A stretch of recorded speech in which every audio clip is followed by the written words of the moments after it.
we're Kat and Tom. We are a Gen X retired couple living abroad, living the dream. Or something. Our channel is going to talk about why we've retired, why we've moved abroad. But first, my name is Kat. I am 49. I'm about to be 50 in August, so happy birthday to me and to fellow Virgos. I've lived all over the U.S. I've lived in California, Washington State, Ohio, Massachusetts, Colorado, and we are currently living in Porto, Portugal. So we're going to talk about that, but first, this is Tom. Hi everyone, I'm Tom. I'm 52 and I grew up in Cleveland, Ohio, and then moved myself to New Jersey and Washington, Ohio again, Colorado, and now Porto, Portugal. And also Boston. And Boston. Too many places. We've been all over. It's hard to keep track of. I used to own a talent agency, booking company that I have since sold, and that opened up an opportunity for us to start exploring retirement, where we wanted to retire, how we wanted to retire. And Tom has recently retired as well. That's right. I was in the biotech field for my entire career, almost 30 years. Bringing drugs to the market, to patients in clinical need, and eventually getting them approved. So really enjoyed doing that. Got to see the development of protein therapeutics, cell, gene therapy, and it was a really exciting time to be involved in that. And now I'm moving on to the next thing, which is what we're going to talk about here. Yeah, but before we get into any of that, we've been seeing a ton of videos about foreigners coming to the U.S. and just like, oh my gosh, look at all the stuff they have in the U.S. And we want to debunk that a little bit. That's right. You know, all those videos about going to Walmart and Buc-ee's, it's here too. It's not like it's only in America. We're going to show you later on a little bit of that and talk about it, but it's not all what it seems online. So, at least from our perspective. Exactly. So stay tuned for that. But first we want to talk about a little bit, how did we even get to this point? So we both have decided we wanted to retire and enjoy our lives a little bit earlier than some. You know, just now being 50 and Tom in his early 50s, that's maybe not as common. But I think for Gen Xers, it is becoming a lot more common. So we want to get into why we made those decisions and also why we've decided to have our retirement abroad and how we got to this point even to begin with. 5 years ago, we took our first international trip for our honeymoon, and it was coming out of the pandemic, and so we decided that we were going to go to the Maldives. Yeah, it was fantastic. Maldives and Dubai. So we got married during the pandemic. I am a COVID bride.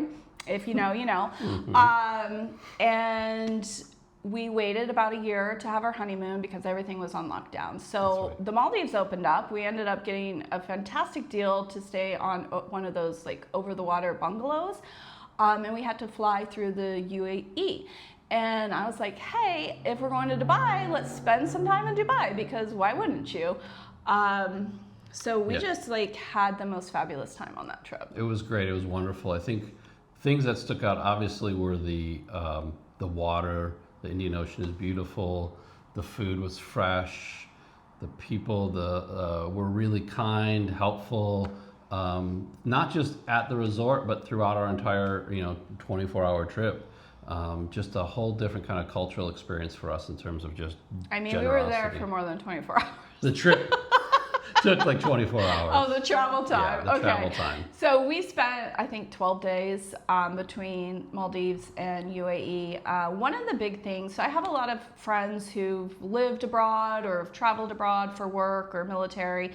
And one of the things that was very common in my friend group was this idea of when they went abroad, some of their health issues seemed to magically vanish. And that all sounded like fantasy to me.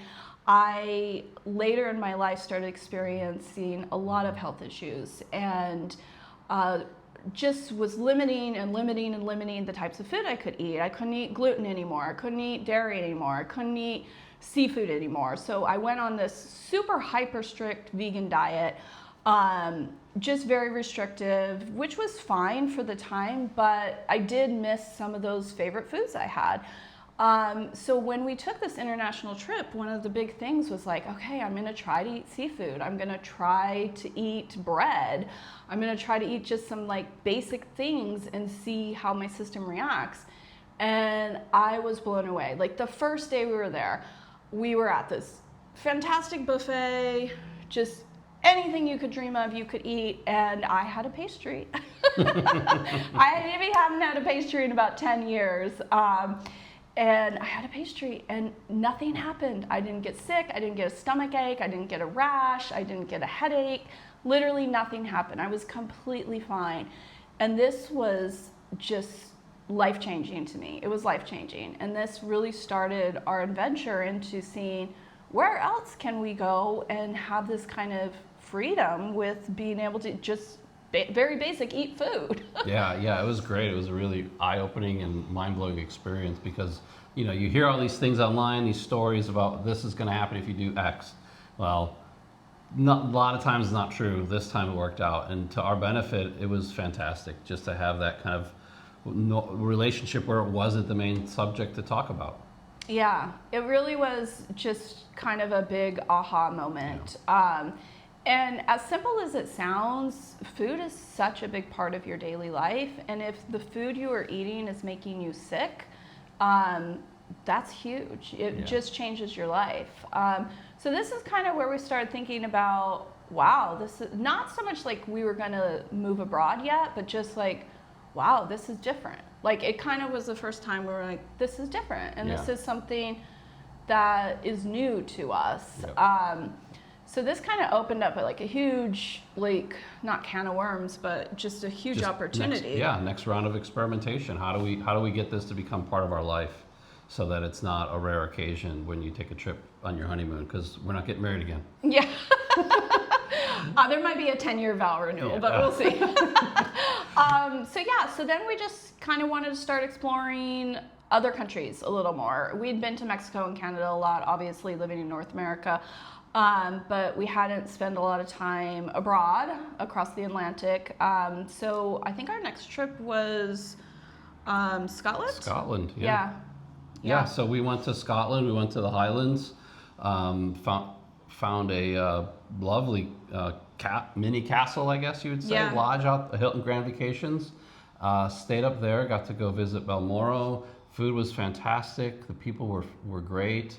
Had some of the most interesting and in-depth conversations with other guests who were traveling. Was really when we started to think about, hey, could we live over here? What would that look like for us? How would we do that? What would be the steps? And that was probably 2022 where we really started like taking this journey.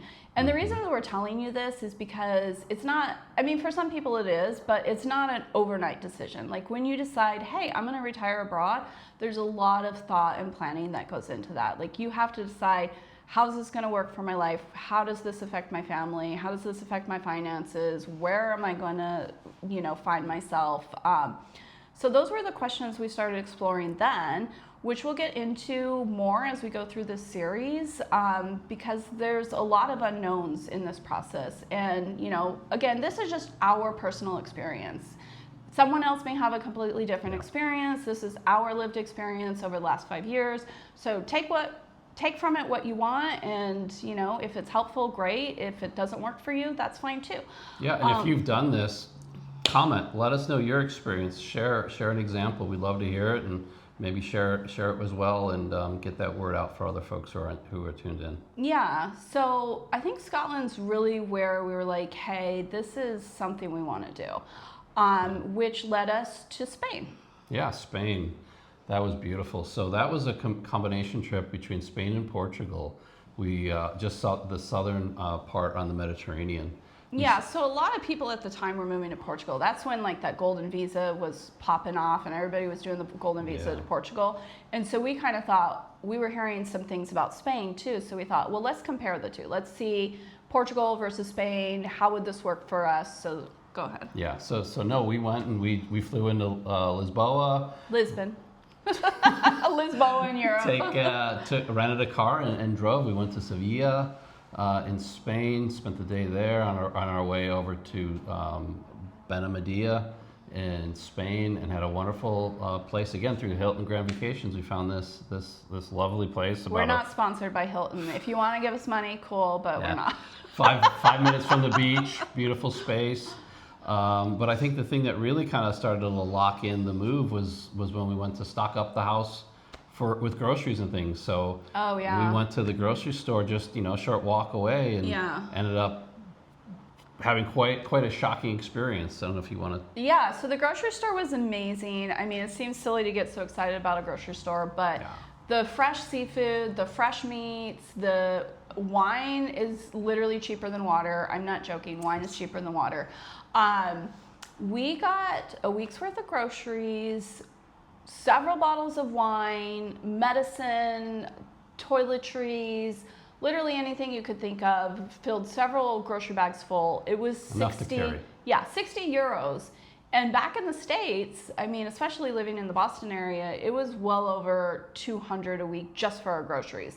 So that was just such an eye-opener of, wow, this is a much more affordable lifestyle. Mm-hmm. Just the basic needs were so cheap. Yeah, exactly. Especially things like medicines, general food, you obviously brought up the wine. So it was great. It was a wonderful experience. We kind of like, hey, this can work. So we'd explore the restaurants, and those as well were very affordable with very good quality food. Services, obviously you can see lots of videos, but service is really it's going to go slower. Yeah. It's just more of an experience. You don't go to eat, you go there to experience the food and the ambiance and the people that you're with. And so that was another factor is we both had been in corporate America, kind of operated in that rat race, so to speak. Just kind of the slower pace of life was really appealing to us as well. Just being more relaxed, not being so rushed with your time constantly, really valuing your time with people, and instead of kind of the takeout culture where you grab something to eat on your way home and then you've got another call as soon as you get home and you maybe see your family for 30 minutes before bed or something. So we really were drawn to that slower pace of life. And then after Spain, we spent some time in Portugal. We explored the southern region, the Algarve, went up to Lisbon, went up to Porto. So this kind of opened up that whole Porto versus Spain thing, which we'll talk about later.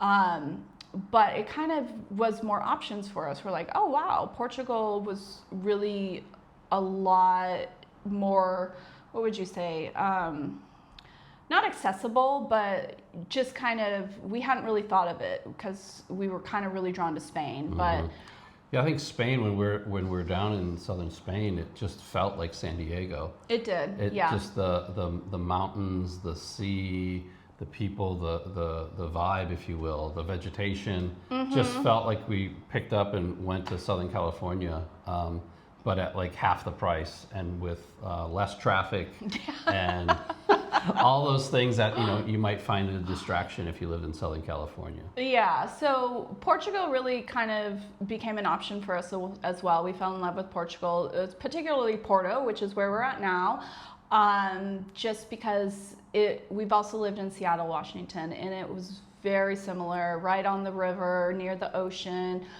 Similar climate, a lot more temperate than the south of Spain and the south of Portugal, which we liked. We're not, like high temperature kind of people.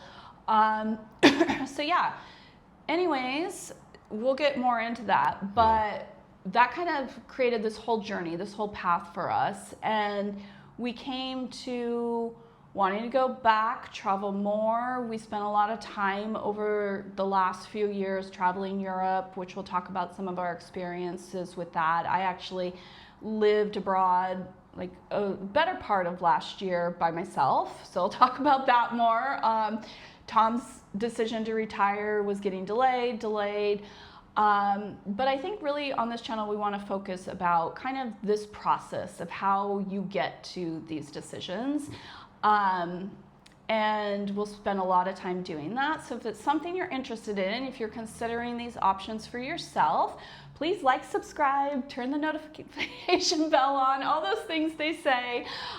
We are new to this, obviously, so we're just playing around with things, getting started, but we would love your support. We'd love you to follow along.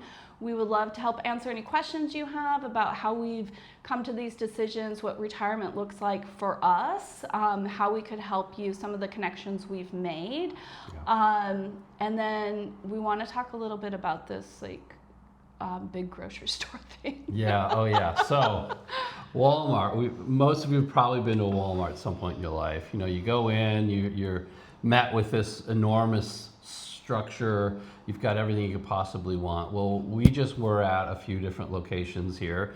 10-minute walk to shopping mall, at the grocery store, where I could have picked up my 20-foot diameter pool, or my jameen, my hams, or my fresh vegetables, or my toilet bowl cleaning brush. It just has everything.